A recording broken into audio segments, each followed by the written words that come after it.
আপনার সামনে ভালো সাজারও আমার কোনো দরকার নাই। আমরা যারা ইন্টারনেটে ঢুকেছি একবার দুইবারও, জীবনে কখনো তারা কেউই চোখের পাপ থেকে বাঁচতে পারে নাই। তার ভালো সাজার তো প্রয়োজন নাই, আল্লাহকে ইস্তেগফার করার দরকার, আল্লাহ মাফ করে দেন।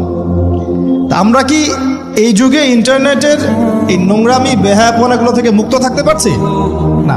আমরা কি এই যুগের সুদভিত্তিক অর্থনীতি থেকে মুক্ত থাকতে পারছি?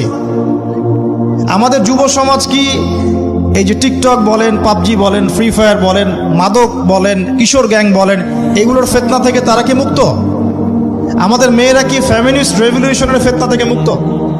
আমাদের মেয়েরা কি বেপরদামির ফেতনা থেকে মুক্ত? যুবক যুবতীরা কি হারাম অ্যাফেয়ার্সের ফেতনা থেকে মুক্ত? পরিবারগুলো কি পারিবারিক কলহ থেকে মুক্ত? আমাদের সন্তানরা কি ফেতনা থেকে মুক্ত? আমাদের প্রত্যেকটা খাবার কি বিশুদ্ধ, পরিশুদ্ধ না করাপ্টেড? আমাদের বিশ্বের পুরো পলিটিক্যাল সিস্টেমটা কি আল্লাহ পাকের আইন দ্বারা চলছে? আমাদের পুরো মুসলিম উম্মার প্রত্যেকটা জাতি আজকে কি কুফফারদের নির্যাতনের ফিতনা থেকে মুক্ত?